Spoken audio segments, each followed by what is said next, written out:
Hello guys, welcome back to our channel. അങ്ങനെ നമ്മൾ രാവിലെ തന്നെ ബ്രേക്ക്ഫാസ്റ്റ് കഴിക്കുകയാണ്. എല്ലാവരും കുളിച്ച് റെഡി ആയപ്പോഴത്തേക്കും നമുക്ക് വിശക്കുന്നു. അങ്ങനെ ഞങ്ങൾ അവിടുത്തെ ഒരു തൊട്ട് താഴത്ത് തന്നെ ഒരു ഹോട്ടലിൽ കയറിയിട്ട് നമ്മൾ ബ്രേക്ക്ഫാസ്റ്റ് കഴിച്ചു. അത് വലിയ ഗുണമൊന്നുമില്ല ഗായ്സ്, ഒരു ആവറേജ് പോലും പറയാൻ പറ്റുന്നില്ല, എനിക്ക് ഇഷ്ടപ്പെട്ടിട്ടില്ല. ഓക്കെ, അങ്ങനെ നമ്മൾ ആ ഒരു പാലം കയറി നമ്മൾ തിരിച്ച് നേരെ ചെന്നതെന്ന് വെച്ച് കഴിഞ്ഞാൽ മൂകാംബികയുടെ അമ്പലത്തിൻ്റെ ഫ്രണ്ടിലേക്കാണ്. ഇത് നിൽക്കുന്ന കണ്ടോ, ഇതെല്ലാം അമ്പലത്തിലേക്ക് കയറാൻ നിൽക്കുന്ന ക്യൂ ആണ്. അത്യാവശ്യം നല്ല രീതിയിൽ അന്നേ ദിവസം ക്യൂ ഉണ്ടായിരുന്നു. നല്ല രീതിയിലെന്ന് വെച്ച് കഴിഞ്ഞാൽ നല്ല രീതിയിൽ ക്യൂ ഉണ്ടായിരുന്നു. ഇത് അമ്പലത്തിനകത്തേക്ക് കയറാൻ നിൽക്കുന്ന ക്യൂ ആണ് ഗൈസ്. അമ്പലത്തിനകത്ത് ചെന്നിട്ട് ഇനി വേറെ ഒരു ക്യൂ ഉണ്ട്. ഇതിപ്പം നമ്മൾ അമ്പലത്തിനകത്ത് കയറിയിട്ടുണ്ട്. അതാണ് നമ്മൾ അമ്പലത്തിനകത്തുള്ള ആ കൊടിമരത്തിൻ്റെ വീഡിയോ ഇട്ടേക്കുന്നത്. അവിടെ നിന്ന് കുറേ പേര് കുട്ടികളെ നമ്മൾ ഫോട്ടോസ് വീഡിയോസ് എല്ലാം എടുക്കുന്നുണ്ടായിരുന്നു, അരങ്ങേറ്റമൊക്കെ ചെയ്യുന്ന ആൾക്കാർ. അതേപോലെ തന്നെ നമുക്ക് അവിടെ ഇതിന് വേണ്ടിയിട്ടുള്ള നമ്മുടെ എന്താ പറയുക, വിദ്യാരംഭത്തിന് വേണ്ടിയിട്ടുള്ള രസീത് എഴുതാം. ഒരു രസീതിന് ഒരു കുട്ടിക്ക് എഴുതിപ്പിക്കുന്നതിന് 200 രൂപയാണ് അവിടെ ആവശ്യമായിട്ട് വന്നത്. ഇതാണ് നമ്മൾ അവിടത്തേക്ക് എഴുതാൻ നിൽക്കുന്ന ക്യൂ ആണ് ഇപ്പം നിങ്ങൾ കണ്ടുകൊണ്ടിരിക്കുന്നത്.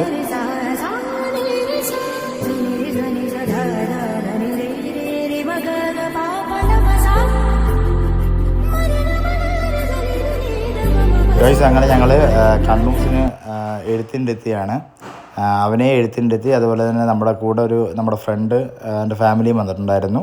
അവരുടെ കുട്ടിയും എഴുത്തിൻ്റെ എത്തിനായിരുന്നു. അങ്ങനെ അവർ രണ്ടുപേരെയും എഴുത്തിൻ്റെ എത്തി. വലിയ പ്രൊസീജിയറൊന്നുമില്ല, നമ്മൾ തന്നെയാണ് അവർ മടിയിലിരുത്തി നമ്മൾ തന്നെയാണ് എല്ലാം എഴുതിക്കുന്നതും എല്ലാം. തിരുമേനി വന്ന് കാര്യങ്ങളെല്ലാം പറഞ്ഞു തരത്തേ ഉള്ളൂ. അതിനകത്ത് വേറെ വലുതായിട്ട് കാര്യങ്ങളൊന്നും തന്നെ ഇല്ല. നമ്മളെപ്പോഴും ഒരു ചെറിയൊരു സ്വർണം കരുതിയിരിക്കണം. അവസാനം അവർ സ്വർണം വെച്ചിട്ട് കുട്ടിയുടെ നാക്കിൽ എഴുതാൻ പറയും. അപ്പോൾ ആ ടൈമിൽ നമുക്ക് നാക്കിൽ എഴുതാനായിട്ട് ഒരു ചെറിയ എന്തെങ്കിലും ഒരു സ്വർണം നമ്മൾ കയ്യിൽ വെച്ചിരുന്നാൽ മതി. അല്ലാതെ വേറെ വലിയ പ്രൊസീജിയറോ കാര്യങ്ങളോ ഒന്നും തന്നെ അവിടെ ഇല്ല. അങ്ങനെ നമ്മുടെ അവിടെ എഴുത്തിനൊക്കെ ഇരുത്തിയതിന് ശേഷം നമ്മൾ അകത്തേക്ക് കയറാൻ വേണ്ടിയിട്ട് നമുക്ക് സെപ്പറേറ്റ് ക്യൂ ഉണ്ടായിരുന്നു. 3 ടൈപ്പ് ക്യൂ ആണ് വരുന്നത്. ജനറൽ ക്യൂ വരുന്നുണ്ട്, പിന്നെ 100 റുപ്പീസിൻ്റെ ക്യൂ വരുന്നുണ്ട്, പിന്നെ 2 പേർക്ക് 500 റുപ്പീസിൻ്റെ ക്യൂവും വരുന്നുണ്ട്. ഇതിൽ നമ്മൾ 100 റുപ്പീസിൻ്റെ ക്യൂ ആയിരുന്നു കയറിയത്. എന്നിട്ട് നമുക്ക് പൂജ കാരണം നമുക്ക് ഏകദേശം ഒരു മണിക്കൂറോളം ഡിലേ ആയി. അങ്ങനെ നമ്മൾ അവിടെ നിന്ന് തൊഴുതിട്ട് ഇറങ്ങിയിട്ട് അവിടെ നിന്ന് കുറച്ച് ഫോട്ടോസും കാര്യങ്ങളൊക്കെ എടുത്തു. ആദ്യമൊക്കെ നല്ല കളിയായിരുന്നു അവിടെ. അങ്ങനെ ഞങ്ങൾ 2 പേര് ഫാമിലിയുടെ ഫോട്ടോസും എല്ലാം എടുത്തതിന് ശേഷം ഞങ്ങൾ അവിടെ നിന്ന് നേരെ പോയതെന്ന് വെച്ച് കഴിഞ്ഞാൽ മുരുടേശ്വരത്തേക്കാണ്.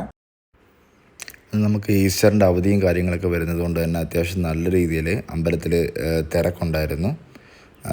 നല്ല റഷും ഉണ്ടായിരുന്നു. പാർക്കിങ്ങിന് വേണ്ടിയിട്ട് നമുക്ക് ഇത്തിരി ഒരു ടൈം എടുത്തു. നമ്മളൊരു 15-20 മിനിറ്റ്സ് നമുക്ക് പാർക്കിങ്ങിന് വേണ്ടിയിട്ടുള്ളൊരു ടൈം എടുത്തു. അതിനുശേഷം നമുക്ക് അമ്പലത്തിനകത്തോട്ട് കയറാൻ പറ്റി. അമ്പലത്തിനകത്ത് കയറി അവിടെ സൈഡിൽ തന്നെയാണ് നമുക്ക് പാർക്കിംഗ് കിട്ടിയത്.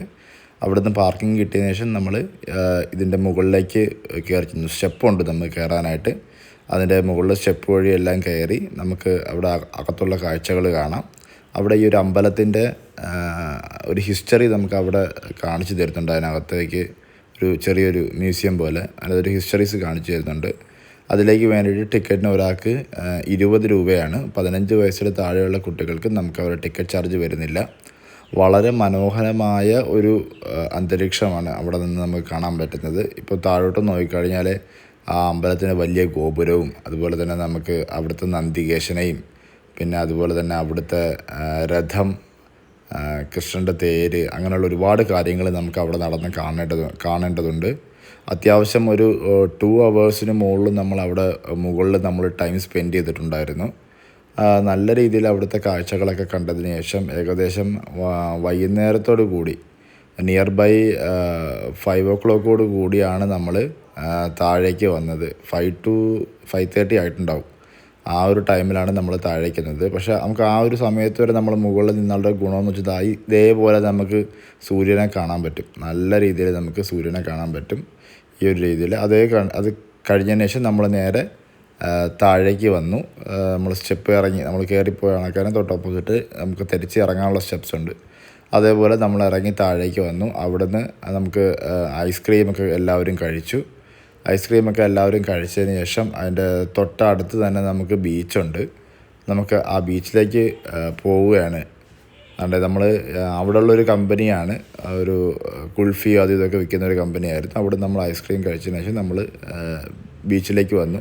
ബീച്ച് നമ്മൾ കേരളത്തിൽ കണ്ട ഒരു ബീച്ചല്ല, അത്യാവശ്യം നല്ല രീതിയിൽ ആഴക്കുറവാണ്.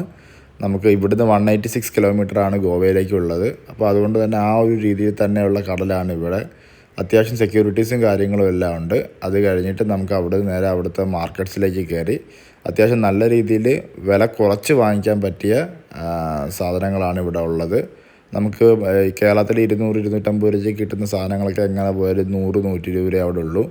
അതിനുശേഷം നമ്മൾ നൈറ്റ് എന്തായാലും നമ്മൾ അവിടെ കുറച്ച് നേരം നിൽക്കുക. കാരണം ഈ ഗോപുരത്തിൻ്റെ ലൈറ്റ് ഷോ വളരെ നമുക്ക് എന്താ പറയുന്നത്, അടിപൊളിയാണ് കാണാനായിട്ട്, സൂപ്പറാണ്. നല്ല രീതിയിൽ ഓരോരോ കളർ ഇങ്ങനെ മാറി മാറി വരും. അങ്ങനെ നമ്മൾ അതിൻ്റെ കാഴ്ചകളൊക്കെ കണ്ട് അവിടുന്ന് ഫുഡും കഴിച്ച് നമ്മൾ അന്നേ ദിവസം നമ്മൾ രാത്രി സ്റ്റേ ചെയ്യാനായിട്ട് നേരെ ഉടുപ്പിയിലേക്ക് പോവുകയാണ്.